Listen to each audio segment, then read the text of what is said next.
여러분, 착한 사람 컴플렉스라는 말을 들어본 적이 있습니까? 이 착한 사람 컴플렉스. 타인의 기대에 부응하려는 욕구 때문에 거절하지 못하는 것을 말합니다. 거절하지 못하는 심리 상태를 말하는 것이죠. 이런 사람들은 언제나 착한 사람이 되려고 합니다. 착한 사람이 되는 게 나쁠 것이 있겠습니까? 좋겠죠. 좋은 면이 있죠. 그러나 이제 때로는 그 착한 사람이 되고자 하는 마음 때문에 자신을 파괴하는 경우도 있습니다. 착한 사람이 되기 위하여 자신을 파괴할 정도가 된다는 것은 큰 문제죠. 왜 거절하지 못할까요? 왜 착한 사람이 되려고 할까요? 타인의 평가에 민감하기 때문입니다. 또 내가 거절하게 되면, 또 거절을 당하게 되면 관계가 깨질까봐 두려워하고, 또 갈등을 선택하기보다 평화를 선택하기 때문에 이런 일이 벌어집니다. 그러니까 누군가 부당한 부탁을 해도 갈등할 이제 용기가 없는 것이죠. 그러니까 평화를 선택하는데 이렇게 평화로운 것이 과연 좋은 것인지는 한번 생각해 볼 필요가 있습니다. 이렇게 만들어진 평화는 사실 평화가 아닙니다. 문제를 정면으로 마주하지 않고 피하고 있기 때문에 더 깊은 오해와 갈등을 만들어내고 더 큰 갈등의 씨앗을 품는 것에 불과합니다. 거짓된 평화죠. 이런 문제를 해결하기 위해서는 어떻게 해야 할까요? 예전에 어떤 청년이 스타벅스에서 무료로 커피를 달라고 요청한 적이 있습니다. 당연히 주겠습니까? 불쑥 들어가서 저 커피 한 잔 주십시오. 장사하는 곳에 가서 요구하면 이제 줄 수 있겠습니까? 여기서 카페를 하시는 분도 계시죠? 제가 불쑥 들어가서 커피 한 잔 주세요라고 하면 주시겠습니까? 주시겠죠. 목사가 달라고 하는데 주시겠죠. 그러나 일반인이 와서 달라고 하면 안 줍니다. 이상한 사람 쳐다보겠죠. 이상한 사람이라고. 당연히 이제 그 스타벅스 직원도 좀 당황했지만 거절했습니다. 그 청년은 실망하지 않고 이제 웃으면서 나갔어요. 사실 이 청년은 지아장이라는 중국 청년인데 심리치료사입니다. 거절 치료가 어떤 것인지 실험을 하고 있었던 거예요. 이 청년이 100일 동안 돌아다니면서 사람들에게 무리한 부탁을 합니다. 아무 가게에 들어가서 부당한 것을 요구하고, 또 어떤 집에 들어가서 내가 당신 뒷마당에 가서 좀 놀겠다, 이런 요구를 막 하는 것이죠. 말도 안 되는 부탁을 100일 동안 반복적으로 했습니다. 그리고 100일 동안 반복적으로 거절을 당했습니다. 처음에는 그 거절이 굉장히 두렵고 아팠다고 합니다. 근데 100일의 시간이 지나고 나니 나중에는 거절당하는 것이 생각보다 덜 아프다는 것을 알게 되었어요. 처음에는 두렵고 떨렸는데 시간이 지나고 보니까 큰 문제가 아니더라. 거절당해도 내 삶에 큰 문제가 생기지 않더라는 것을 알게 되었다는 것이죠. 또 어떤 경우에는 내가 분명히 무리한 부탁을 했는데 그 부탁을 들어주는 사람도 있었어요. 또 어떤 경우에는 내가 무리한 부탁을 했더니 새로운 제안으로, 더 좋은 제안으로 이제 다가오는 사람도 있었습니다. 그러니까 거절당하는 것을 두려워할 필요가 없다는 것을 발견하게 된 것이죠. 이 사람이 뭐라고 했냐면 거절은 실패가 아니다라는 말을 남겼어요. 거절은 실패가 아니었다. 사람은 사회 속에서 살아갑니다. 사회적으로 단절되고 소외당하는 것은 생존과 관련이 있죠. 현대사회에서 거절을 당하면 어떻게 될까요? 실패자로 여겨집니다. 그래서 본능적으로 거절을 두려워합니다. 그러나 거절은 실패가 아닙니다. 거절은 죄도 아닙니다. 하나님의 뜻을 따르기 위해서 거절이 필요할 때도 있습니다. 우리의 정체성은 착한 사람이 아니라 하나님의 자녀로 사는 것이기 때문에 때로는 거절이 필요하고 때로는 거절을 당하기도 하는 순간들이 있다는 것이죠. 오늘 말씀은 하나님의 자녀이자 예수님의 제자들에게 거절이라는 것이 얼마나 중요한 것인지 보여주는 말씀입니다. 본문을 포함해서 맥락 안에 있는 말씀들을 두루두루 살펴보면서 내용을 파악해 봅시다. 누가복음 9장에는 예수님의 정체에 대한 예수님과 베드로의 대화가 등장합니다. 베드로는 예수님을 하나님의 그리스도라고 정확하게 이야기했습니다. 그 이야기를 들은 예수님께서 그리스도는 사람들로부터 버림을 받고 죽임을 당한 뒤에 부활할 것이라고 말씀을 하셨습니다. 그리고 이어진 말씀에서 예수님을 따른다면, 나를 따른다면 그들도 똑같이 십자가의 길을 걸어가야 한다라고 말씀하셨습니다. 자기 십자가를 지고 나를 따르라 하신 것이죠. 자기 십자가를 진다는 것은 예수님과 똑같은 고난과 죽임을 당해야 한다는 이야기가 아닙니다. 십자가는 순종을 의미하는 것입니다. 고난이 가로막을 때가 있지만 고난을 이유로 하나님의 뜻을 외면하지 않는 것입니다. 고난을 감수하면서라도 하나님의 뜻을 따른다라는 의미에서 십자가를 지라는 것이죠. 우리가 나가서 채찍질 당하고 죽고 이렇게까지는 아니어도 된다. 그게 아니라 핵심은 순종이다. 이 말씀을 하고 있는 것입니다. 자, 그리고 나서 이어진 말씀입니다. 누가복음 9장 28절부터 30절. 이 말씀을 하신 후, 어떤 말씀이죠? 십자가를 지고 따르라. 이 말씀을 하신 후 8일쯤 되어 예수께서 베드로와 요한과 야고보를 데리고 기도하시러 산에 올라가사 기도하실 때에 용모가 변화되고 그 옷이 휘어져 광채가 나더라. 문득 두 사람이 예수와 함께 말하니 이는 모세와 엘리야라. 아멘. 예수님과 베드로의 대화 이후에 예수님은 세 명의 제자들 베드로와 요한과 야고보를 데리고 산에 올라가십니다. 그리고 세상 어느 곳에서도 찾을 수 없는 영광스러운 모습을 보여주셨어요. 곁에는 율법과 선지자를 대표하는 모세와 엘리야가 섰는데 이들은 구약 성경에서 말하고 있는 하나님의 약속을 대표하는 인물들입니다. 지금 이 사건, 산에 올라가서 영광스럽게 변화된 이 사건은 구약 성경을 통해 구약 성경을 통해서 전해 내려온 하나님의 약속이 예수님으로 인해 완성된다는 것을 확인시켜주는 사건이었습니다.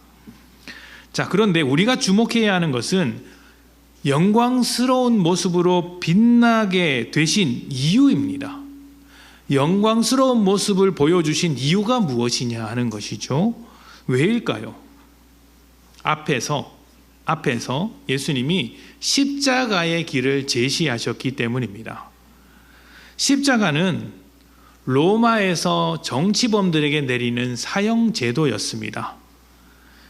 반역하면 이런 꼴을 당한다라고 보여주기 위해서 사람을 나무에 걸어 죽여놓고 그것도 굉장히 부끄럽고 치욕적인 모습으로 죽여놓고 언덕에 걸어두는 것입니다.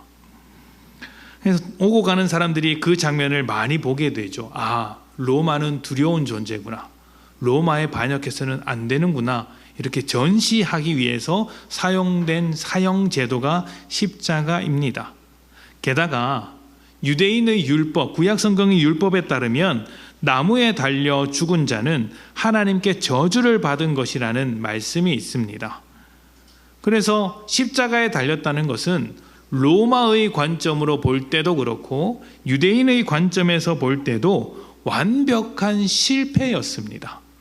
십자가를 통해 뭔가 기대할 수 있는 것은 없었어요. 실패였습니다. 실패의 길을 제시하는 예수님을 이해할 수 있을까요? 지금 예수님은 자기 십자가를 지라고 말씀하지 않으셨습니까? 이건 실패의 길입니다. 지금 우리가 생각하는 십자가가 아닙니다. 그 실패의 길을 제시하는 예수님을 과연 제자들이 이해할 수 있었을까요? 납득하기 어려웠을 것입니다.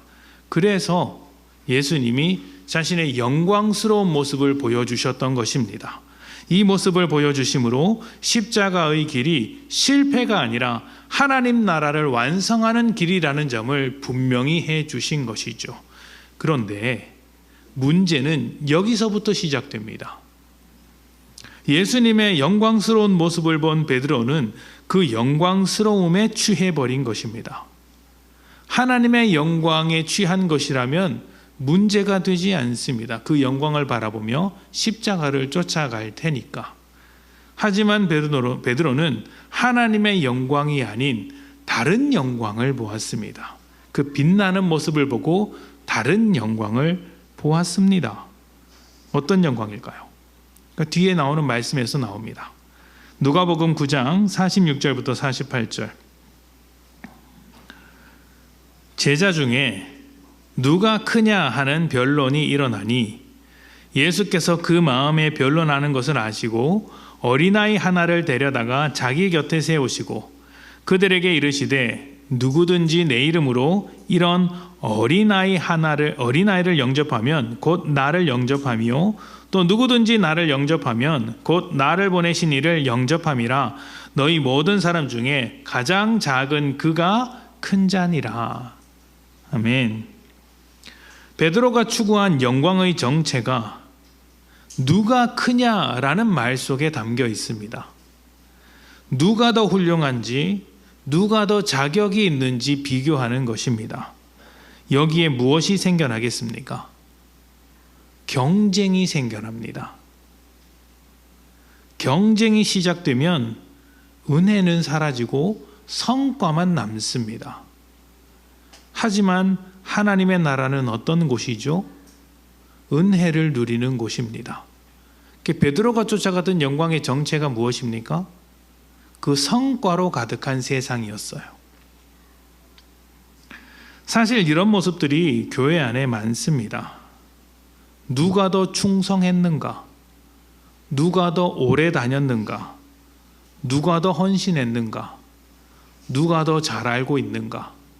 누가 더 많이 헌금했는가를 따지면서 내가 더 나은 사람이라는 것을 드러내고 있습니다.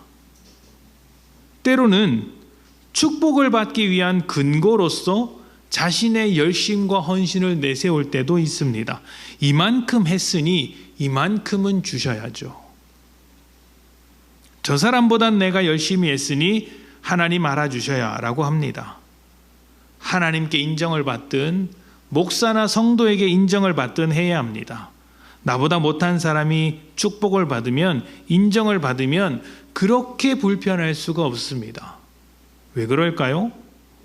은혜가 아니라 경쟁의 관점으로 바라보기 때문입니다. 계속 봅시다. 누가복음 9장 51절부터 56절. 예수께서 승천하실 기약이 차감해 예루살렘을 향하여 올라가기로 굳게 결심하시고, 어디로 올라가기로? 예루살렘을 향하여 가기로 굳게 결심하셨습니다. 사자들을 앞서 보내심에 그들이 가서 예수를 위하여 준비하려고 사마리아인의 한 마을에 들어갔더니 예수께서 예루살렘을 향하여 가시기 때문에 그들이 받아들이지 아니하는지라. 제자 야고보와 요한이 이를 보고 이르되 주여, 우리가 불을 명하여 하늘로부터 내려 저들을 멸하라 하기를 원하시나이까? 예수께서 돌아보시며 꾸짖으시고 함께 다른 마을로 가시니라. 아멘. 예수님은 제자들과 함께 갈릴리에서 떠나 예루살렘을 향해 가십니다. 51절에 뭐라고 말씀하셨어요? 굳게 결심하셨다라고 이야기합니다.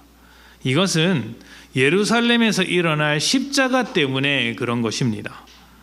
지금 예수님과 제자들은 십자가를 향한 길로 걸어가고 있는 것이죠. 그런데 그 길로 걸어가는 중에 사마리아로 들어가십니다. 잘 아시다시피 유대인과 사마리아인은 아주 극도의 대립 상태에 있습니다. 사이가 굉장히 좋지 않습니다. 모든 것이 달랐어요. 서로 원수처럼 여겼고 원수보다 못한 개처럼 여겼습니다. 하나님에 대한 믿음도 달랐고 그리스도, 구원자, 메시아에 대한 이해도 달랐습니다. 무엇보다 예루살렘들은 사마리아 사람들은 예루살렘 중심의 신앙에 대해서 극도의 반감을 가지고 있었어요. 아주 극혐을 하고 있었어요. 유대인은 얼마나 싫어했겠습니까? 그래서 예수님께서 예루살렘을 향하여 가신다는 것을 아는 순간 예수님을 받아들이지 않았던 것입니다. 사마리아 사람들의 거절에 대하여 제자들이 분노합니다. 왜죠? 왜 분노했을까요? 그들도 사마리아인을 극혐했기 때문입니다. 그리고 이제 불을 내려서 심판을 해야 한다는 저주에 가까운 말을 쏟아냅니다. 자, 그런데 여러분, 한번 생각해 보십시오. 지금 이 두 집단, 사마리아 사람들과 제자들, 이 두 집단이 뭘 하고 있는 것일까요? 누가 옳으냐, 누가 크냐를 따지고 있습니다. 사마리아인들은 예루살렘을 향해 가는 제자들과 예수님이 틀렸다고 말하고, 제자들은 예수님을 받아들이지 않는 저 사마리아인들이 죽어마땅한 사람들이라고 이야기하는 것이죠. 누가 옳으냐, 누가 크냐를 따지고 있는 것입니다. 이것은 서로 경쟁하고 배제하고 배타적인 태도를 보여주는 것입니다. 놀랍게도 예수님은 누구를 꾸짖으십니까? 제자를 꾸짖으십니다. 사마리아 사람들에게는 이런 방구 없습니다. 제자들을 꾸짖으십니다. 사마리아 사람들은 받아들이지 않았을 뿐이지만 제자들은 저주를 퍼부었기 때문이죠. 이제 베드로를 비롯한 제자들이 쫓고 있는 영광의 정체를 눈치채셨습니까? 하나님의 영광을 원하는 것 같지만 사실은 세상의 영광을 쫓고 있는 것입니다. 세상의 영광이란 세상에서 성공하는 것, 편안하고 안락한 삶을 원하는 것, 세상에서 어떤 성취를 이루는 것을 말하는 것이 아닙니다. 성경은 성공이나 성취를 죄라고 말하지 않습니다. 때로는 그것을 복이라고 말하기도 합니다. 베드로가 세상의 영광을 쫓는다는 것은 가치관의 문제입니다. 하나님의 뜻보다 성공과 성취, 안락한 삶을 우선하고 있다는 말이죠. 성공이 우선되고 인정받는 것이 성공이 우선되고 인정받는 삶이 우선되고 있으니 무엇이 필요하겠습니까? 내 삶에 성공이 우선이에요. 그리고 인정받는 것이 우선입니다. 안락한 삶이 우선이에요. 그러면 뭐가 필요하겠어요? 될 만한 조건들이 필요합니다. 성공할 만한 조건들, 인정받을 수 있는 조건들, 안락한 삶을 살기 위한 조건들이 필요하죠. 제자들이 누가 큰지를 따지고 사마리아 사람들을 저주한 것도 될 만한 자격을 갖춘 자가 누구냐 하는 것을 따지는 문제였습니다. 그런데 될 만한 사람이 되고 할 만한 사람이 하는 것이라면 은혜는 어디 있을까요? 십자가는 실패의 자리라고 했습니다. 과연 십자가는 될 만한 자리입니까? 십자가는 될 만한 사람을 되게 하는 자리가 아닙니다. 할 만한 사람에게 할 수 있도록 하는 것도 아닙니다. 십자가는 실패의 자리이지만 하나님의 은혜와 일하심으로 영광스러운 자리가 된 것입니다. 가능성에 초점을 맞추는 것이 아니라 하나님의 뜻에 초점을 맞춘 자리라는 것이죠. 그래서 불가능해 보이는 자리에서도 하나님의 뜻을 따라 순종하는 것입니다. 그게 십자가입니다. 하나님의 뜻에 초점을 맞추면 거의 대부분의 일들은 가능성이 없어 보입니다. 가능성이 희박해 보입니다. 우리의 믿음을 조롱하는 세상의 목소리를 한번 들어보십시오. 다 이런 이야기들 아닙니까? 그게 기도한다고 될 일이야? 교회 다니는 게 네 인생에 무슨 도움이 되겠어? 차라리 나가서 돈을 버는 게 낫지. 그 교회에 앉아서 뭐 좋은 게 있다고 거기 앉아 있어. 집에서 잠이나 자. 이런 이야기 듣지 않습니까? 이런 말을 들으시더라도 분노할 필요가 없습니다. 그들은 가능성만 쫓아가는 인생이기 때문입니다. 십자가의 길을 모르기 때문에 그렇게 말을 하는 거예요. 하나님이 아니라 가능성을 보면서 될 만한 것들만 쫓아가기 때문에 그렇게 말하는 것입니다. 다시 한번 말씀드립니다. 이것은 가치관의 문제입니다. 될 만한 것을 쫓아가면 결국 엘리트주의가 되고 성과주의만 남습니다. 실용주의가 되기도 하죠. 무슨 말이냐면 현실적인 도움이 되지 않는다면 가차없이 버린다는 이야기입니다. 모두 가치 없는 것이 되어버린다는 것이죠. 어떻게 될까요? 나를 중심으로 차별이 일어나게 됩니다. 도움이 되느냐 도움이 되지 않느냐에 따라서 사람처럼 여길 때도 있고 개보다 못하게 여길 때도 있습니다. 제자들이 사마리아 사람을 그렇게 생각했던 것처럼 말이죠.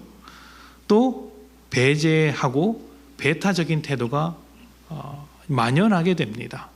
세상이 점점 차가워지는 것도 그런 이유 때문이겠죠. 이런 것은 십자가의 길과는 전혀 어울리지 않는 것입니다. 자, 이제 누가복음 9장 57절부터 62절 오늘 본문을 봅시다. 우리 번갈아 가면서 읽어볼까요? 교독합니다. 마지막 62절을 함께 읽습니다. 먼저 제가 읽겠습니다. 길 가실 때에 어떤 사람이 여짜오되 어디로 가시든지 나는 따르리이다. 예수께서 이르시되 여우도 굴이 있고 공중에 새도 집이 있으되 인자는 머리 둘 곳이 없도다 하시고 또 다른 사람에게 나를 따르라 하시니 그가 이르되 나로 먼저 가서 내 아버지를 장사하게 허락하옵소서. 이르시되 죽은 자들로 자기의 죽은 자들을 장사하게 하고 너는 가서 하나님의 나라를 전파하라 하시고 또 다른 사람이 이르되 주여 내가 주를 따르겠나이다마는 나로 먼저 내 가족을 작별하게 허락하소서. 예수께서 이르시되 손에 쟁기를 잡고 뒤를 돌아보는 자는 하나님의 나라에 합당하지 아니하리라 하시니라. 아멘. 자, 하나님 나라에 합당한 자들, 예수님을 따르는 제자가 어떤 사람인지에 대해서 설명하고 있습니다. 예수님은 그 전에도 제자들의 길이 십자가의 길이라고 말씀하셨고 지금도 십자가의 길이 무엇인지를 설명하고 있는 것입니다. 제일 먼저 예수님을 따르겠다고 나서는 사람이 있었습니다. 일반적으로 랍비와 제자의 관계, 유대사회에서 랍비와 제자의 관계가 이렇습니다. 제자가 랍비에게 먼저 찾아가서 내가 당신을 따르겠습니다라고 말하는 경우가 일반적입니다. 따르겠다고 하면 그때부터 제자로 삼아주는 것이죠. 예수님은 자신을 따르겠다고 찾아온 사람에게 여우도 굴이 있고 새도 집이 있지만 인자는 없다. 인자는 그런 것이 하나도 없다. 집이 없다라고 말씀하셨어요. 세상에서 얻을 영광이 없다는 이야기를 하고 계시는 것입니다. 그 다음으로는 이제 좀 이례적이게 예수님께서 사람들에게 나를 따르라라고 말씀하셨어요. 아주 이례적인 경우입니다. 왜 먼저 부르셨을까요? 세상의 영광을 바라보는 사람들 중에는 예수님을 따를 자가 없기 때문입니다. 그래서 예수님이 먼저 찾아가서 사람들을 부르시는 것이에요. 예수님의 부름을 받은 사람이 이렇게 말을 합니다. 내가 먼저 아버지의 장례를 치르게 해 주십시오. 그 뒤에 예수님을 따르겠습니다. 두 가지 이해가 있습니다. 제가 생각하는 두 가지 이해. 또 다른 이제 설명들도 있는데 첫 번째, 이 사람의 아버지는 과연 돌아가셨을까요? 아니면 생존해 계실까요? 생존해 계실 수도 있겠다라는 생각을 합니다. 아버지가 돌아가시고 나서 장례를 마칠 때까지 내가 예수의 길, 제자의 길을 따르지 않겠다는 말과 같죠. 그 비슷한 맥락인데 또 하나 이야기는 이런 것입니다. 유대인의 장례 문화를 소개할 필요가 있는데요. 유대인은 장례를 2번 치릅니다. 우리나라가 보통 3년상 한다 이런 이야기들 많이 하지 않습니까? 그런 것처럼 비슷하게 유대인은 2번 장례를 치릅니다. 먼저 죽은 뒤에 하루가 지나기 전에 세마포와 향유로 이렇게 싸서 시신을 그대로 가족 무덤 혹은 동굴 안에 안치시키는 것입니다. 가족 무덤이기 때문에 다른 가족들의 이제 시신이나 유골들이 있습니다. 그곳에 안치하는 것이죠. 그리고 1년 뒤에 그 무덤의 문을 열고 그 남아있는 유골을 꺼내서 유골함에 담습니다. 그리고 다시 가족 무덤에 안치하는 것입니다. 그러니까 그 무덤 안에는 수많은 가족들이 함께 있는 거예요. 예수님께서 지금 이 사람에게 뭐라고 하셨냐면 죽은 자들로 죽은 자를 장례 치르게 하고 너는 나를 따르라고 말씀하셨습니다. 아마 이 2번째 장례를 말씀하고 계시는 것 같아요. 지금 이 사람이 하고 있는 말이 무엇이냐면 아버지의 장례를 먼저 하겠다는 말은 1년 뒤에 제자가 되겠다는 이야기입니다. 지금 아버지가 돌아가셔서 장례를 치르고 급하게 오겠습니다 이게 아니고 내가 1년 뒤에 2번째 장례를 치러야 하니까 그것까지 다 끝내고 난 뒤에 뒤늦게 나중에 예수님을 따르겠습니다 라고 이야기를 하는 거예요. 일종의 핑계입니다. 핑계. 지금은 세상의 영광을 쫓아가야 하니 하나님 나라를 이제 거절하면서 아버지의 장례를 핑계 삼고 있는 것입니다. 중요한 일, 바쁜 일이 있습니다. 이런 것이죠. 그 다음에 나오는 이제 손에 쟁기를 잡고 뒤로 돌아보는 자도 마찬가지입니다. 자, 쟁기를 잡았으면 어디로 가야 합니까? 앞으로 가야죠. 앞을 봐야죠. 안 그러면 뒤를 보고 쟁기를 잡으면 밭고랑이 어떻게 되겠어요? 삐뚤삐뚤 가지 않겠습니까? 그러면 한 해 농사는 다 망치는 것입니다. 제자라면 세상의 영광, 세상의 가치관으로 눈 돌려서는 안 된다는 것을 말씀하고 계시는 것입니다. 세상은 우리를 될 만한 자리로 가라고 이야기합니다. 가능성을 따져서 될 만한 자리로 가라 이렇게 이야기를 하죠. 사람이 떡으로만 사는 것이 아니라 말씀으로 살아야 하는데 세상은 말씀도 좋지만 일단은 먹고 살아야 하는 것 아니냐라고 하면서 떡을 향해 계속해서 가라고 부추기는 거예요. 그러나 떡이 있어도 말씀이 없으면 죄인 된 삶을 살아가게 됩니다. 떡보다 말씀 안에서 가치관과 정체성을 확인하라는 것입니다. 떡으로 너의 정체성과 가치관을 만들지 말고 말씀으로 정체성과 가치관을 만들어야 한다는 것이죠.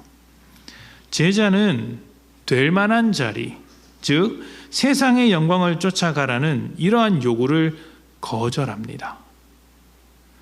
우리는 가능성에 대해서도 거절합니다. 하나님 나라는 될 만한 사람들을 위한 나라가 아니라 은혜를 받은 사람들의 나라이기 때문이죠. 그래서 될 것 같지 않은 사람들을 향해서도 은혜를 나누는 것입니다. 세상을 거절한 제자는 세상으로부터 거절당하기도 합니다. 하나님의 복음과 하나님의 은혜를 모르는 세상은 복음에 증인된 우리를 거절합니다. 이것은 당연한 것이에요. 거절당하는 게 당연한 것입니다. 그래서 우리는 세상으로부터 거절당할 때마다 두려워하지 않아야 합니다. 두려워할 필요가 없어요. 앞에서 100번이나 거절을 당하고 나니 거절당하는 게 내 인생의 큰 문제가 아니었다는 것을 깨달았던 것처럼 우리가 복음의 증인으로서 살아갈 때 세상으로부터 거절을 당한다고 해도 그게 그렇게 문제가 되는 게 아닙니다. 오히려 세상이 우리를 거절할수록 세상이 얼마나 죄로 가득한 것인지를 증명하는 것이고 죄로 가득하기 때문에 하나님이 필요하다는 것을 증명하는 것입니다. 세상의 거절을 두려워하지 마십시오. 그거 별일 아닙니다. 우리가 세상의 방식이 아니라 하나님의 방식으로 살아가고 있다는 증거가 되는 거예요. 세상이 우리를 거절할수록 우리가 하나님의 방식대로 살고 있음을 증명하는 것입니다. 십자가는 세상으로부터 거절당하신 예수님의 자리였고 세상의 방식을 거절하신 예수님의 자리였습니다. 우리는 세상을 거절하고 세상으로부터 거절을 당하는 인생인 것이죠. 우리는 모두 예수님의 제자입니다. 그러니 여러분, 은혜를 모르는 세상으로부터 거절당하셔야 합니다. 그리고 될 만한 자들만 찾고 있는 이 세상을 또한 거절하셔야 합니다. 십자가를 바라보는 것이죠. 우리가 십자가를 바라보며 세상을 거절할 때, 세상의 영광을 거절할 때, 그때 비로소 십자가의 증인이 되어 하나님 나라를 세워갈 것입니다. 예수님을 따라 거절하는 인생, 그리고 예수님을 따라 거절당함으로써 하나님 나라를 세워가는 복된 여러분 되시기를 축복합니다. 함께 기도하겠습니다.